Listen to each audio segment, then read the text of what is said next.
Anyway, and she said, I have a really great guest tonight, and you've seen her on RuPaul's Drag Race and several other places. Let's welcome Charlie Hines. Charlie, come on in. Hello, how are you? Hi, Charlie. I don't know where to start talking to you because you've got such a great career, and I'd like to know where it's been and where you plan on going in the next couple of years as well. So let's start off. From what I've researched, yes, I do that every once in a while. You started off in Boston, P-Town area. Is that correct? Yeah, born in Boston, Massachusetts. Started working in comedy clubs in Boston. In Faneuil Hall at the comedy, what was it called? Can't even remember the name. It's been so long. And a club cafe in Boston. And then I started spending my summers in the late 80s, started spending my summers in Provincetown, performing there.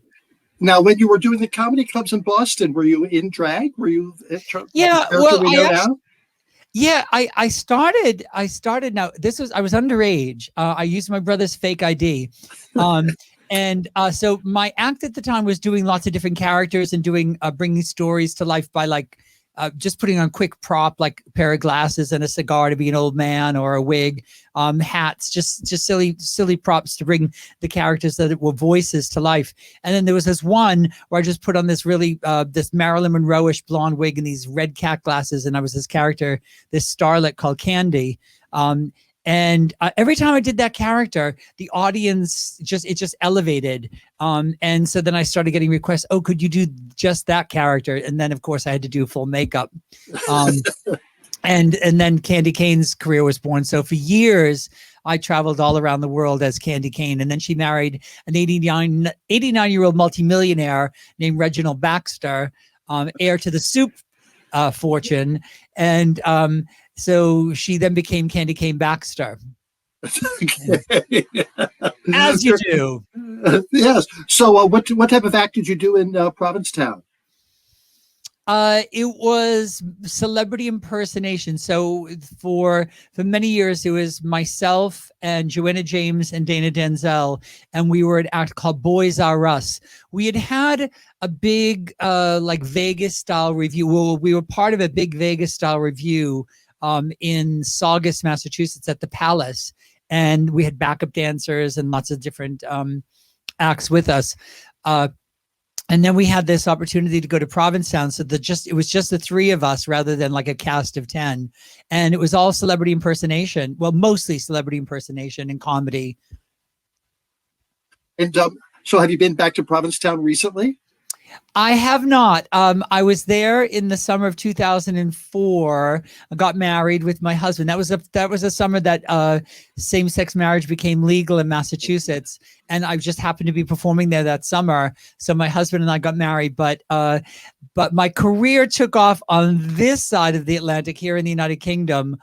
So I've not been back in a long time. Although my heart, every summer, I log on. There are a couple of webcams. There was one at Spiritus, one at Town Hall that I could log on to. And I would and I would see people in Provincetown. I would just log on.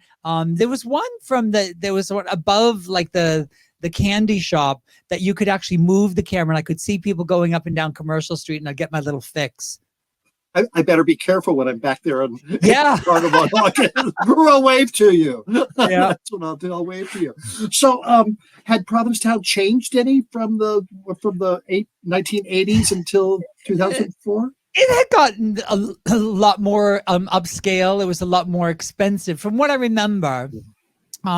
Due to the court-ordered electroshock therapy I had in the early 80s, I don't have an awful lot of memory of that time. But it seemed more expensive. There were a lot more private jets at the Provincetown airport. They weren't ours. They weren't ours. No. I usually come in by yacht. How nice. Nice. So that was 2004. So at the time you were living there in United Kingdom? Yeah, I've been living. So my husband is British. He was a nanny back in 96, December of 96. He was a nanny who had come from England to Boston to work for a family, and we met old school at a coffee shop.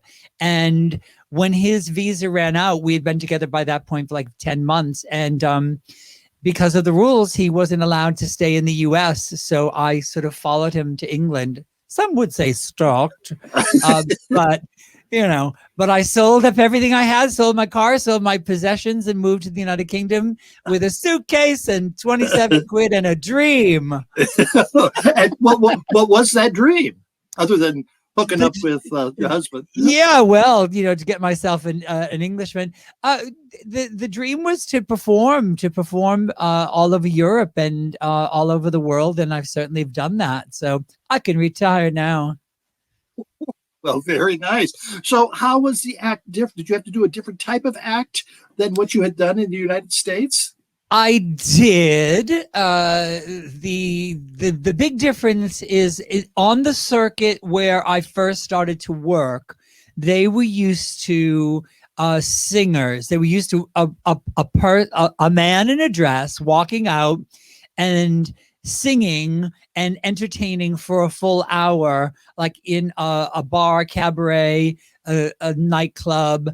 And my act previously had been a lot of quick changes and a lot of different characters. And as soon as you'd win them over with one character, you'd get applause and step off, and then you change it to the next character. It sort of was like you had to win them over again. Where all the other acts that I was seeing were just that come out and that have one outfit on and that tell jokes and stories and sing and get the whole audience singing along.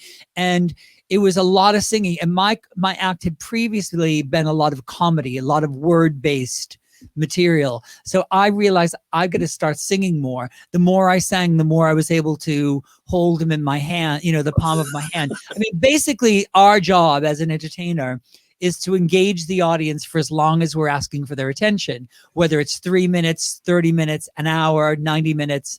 It's to keep them, engaged. And so I realized on that circuit at that time, at that scene, that being a singer, whether it was top 40 songs or old show tunes or song parodies, that singing was the key to getting the audience. If you sing Sweet Caroline in any pub in the United Kingdom, Sweet Caroline, bam, bam, bam, and you just have them. So they love a good sing along here in the United Kingdom. So that in that way, that was the biggest way that my act changed. Yeah. So you said you traveled to Europe. Now, do you speak multiple languages, or do you need to? Bonsoir. Omelette du fromage. Où est la bibliothèque? Le salon est sur la coin de la rue. Yeah, I was performing in places like Club Meds, where it was English speaking tourists. So I've done cruises, the Atlantis cruises, and of course that's all over the Med and the Baltic and everything. And I remember about summer of 2012, I was hired to do a big event. There's this big event in Rome called Gay Village. And just imagine this huge outdoor park that's, just think of the biggest Pride you've ever been to, 7 nights a week for like the entire summer or for 6 weeks. That's in the heart of Rome. It's called Gay Village.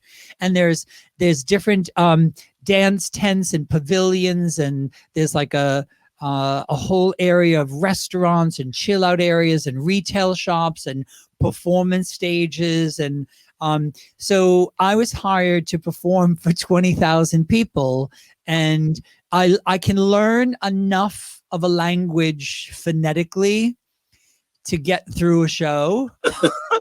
So I learned a bunch of phonetic Italian. I did have some crib notes. I had some notes on the stage, but literally I had my backup dancers just before the show, like teaching me pronunciation. And I was able to chat with the audience, and just enough to flirt and joke and get a few laughs in. But yeah.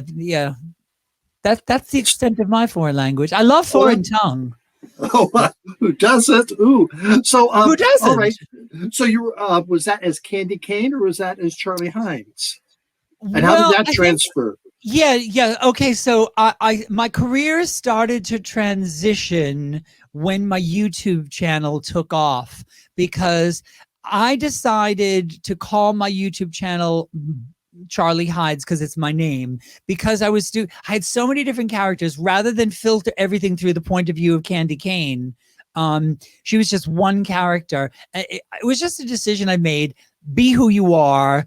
And so if I was doing celebrity impersonations or original characters, it was all under the umbrella of the Charlie Hides YouTube channel. But what happened, because I did some parodies in the this is 10 years ago now, in the run up to going viral, I had done some movie parodies like Scream. The Scream franchise was probably on 3 or 4 at that point. So I did in my parody of it, I started with the Drew Barrymore doing the popcorn and then the Scream guy calling. And then he proceeds to call a bunch of celebrities. So he calls Judge Judy and he calls Paris Hilton and and I was playing all these characters. And that one went viral. And then I did a couple of Lady Gaga parodies, like song parodies. And then I don't know what happened, but I just decided I know what happened was I was doing a lot of topical zeitgeisty sort of references. I was finger on the pulse, sort of what's going on in pop culture. I'll mock it. And at the time, Lady Gaga's career was going through the roof. Do you remember at that point in her career when she was changing her outfit every like 5 minutes? Yeah. She was on the cover of every newspaper. Every day she would have changed, and each outfit was more amazing than the next. And Madonna had sort of retreated a little bit because she was editing her movie, the Wallace Simpson movie. And so in my head, I imagined, is this getting to Madonna that all the gays are paying attention to Gaga? And then I just thought, well, what would that be like? What is Madonna's world at the moment? And I shot a little video, and I remember it distinctly because it went viral on my birthday 10 years ago, July 12th. And it just went massively viral, hundreds of thousands of views, and now over 1 million views. And so it became a channel where I did lots of different celebrity impersonations and some original characters. And I realized I would get the best results when I put the original characters in scenes with the celebrities. So that's what my YouTube channel became. And that's how I got known prior to being on Drag Race. I got known for that.